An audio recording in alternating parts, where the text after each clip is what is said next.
Hi friends, ఈరోజు కోడి పాకోడి చేసుకుందాం. చల్లగా సెలవు ఉంది కాబట్టి షాప్ సెలవు ఇవ్వాలి. మాది రోజు పనికి పోతా నేను. మామూలుగా అయితే అన్నాన్ని ఫ్రై చేసే జాబ్ నాది. ఫ్రెండ్స్, ఫస్ట్ ఇలాంటి ఒక బొచ్చ తీసుకోవాలి. బొచ్చలో మనం తెచ్చుకున్న చికెన్ వేసుకొని ఒకసారి ఇట్లా ఇట్లా అనాలి. ఫస్ట్ కారం తగినంత వెయ్యి, లైట్గా పసుపు, ఎక్కడనో ఉప్పు అందుకోవాలి. హోమ్ మేడ్ అల్లం అయితే కొద్దిగా రుచి ఎక్కువ వస్తుంది కాబట్టి తేలిపాయలు అల్లం తెచ్చుకొని నూరుకొని ఇగో అవన్నీ పక్క పెట్టాలి ఫ్రెండ్స్. అయితే అలా జారి పడితే ఒక స్పూన్ తీసుకొని వేసేయి. చాలు. ఉప్పు తగినంత వేసుకోవాలి ఫ్రెండ్స్. చాలు చాలు. నేను శనగపిండి తీసుకుంటే రుచి బాగుంటుందని మైదా పిండి తీసుకొచ్చిన ఫ్రెండ్స్, మర్చిపోయి. ఒకసారి కలుపుకోవాలి. పెరుగు కూడా ఎంత మంచి మిక్స్ అవుతుంది. పెరుగు కూడా వేయాలి, కానీ ఇది కలిపినాక వేయాలి. కలిపేటప్పుడు మనం ముందుగా నీట్గా ఫస్ట్ జాగ్రత్త తీసుకోవాల్సింది ఏంటంటే కడిగే చేయి శుభ్రంగా ఉందా లేదా అని. చేయి నీట్గా ఉందా?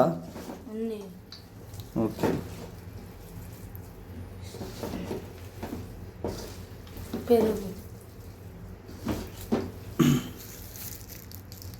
ఓపుకుంటే చికెన్ ఇది పెరుగు తగినంత వేసుకోవాలి.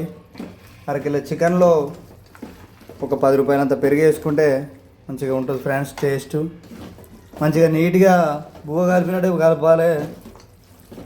ముక్కకు ఉప్పు కారం పట్టేలా చూసుకుందాం. కోడి బతికున్నప్పుడు ఒకటే పేరు, కానీ చచ్చిపోయినాక 100 పేర్లు పెట్టుకోవచ్చు ఫ్రెండ్స్. మనం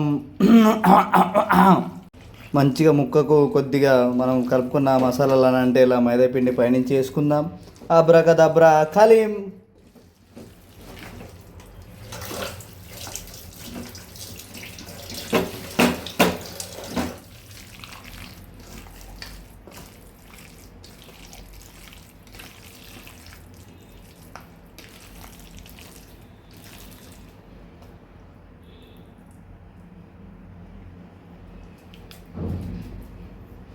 ముఖ్యంగా మర్చిపోకుండా ఈగలు దోమలు పడకుండా ఒక పాత్ర మీద మూత పెట్టేసుకుందాం ఫ్రెండ్.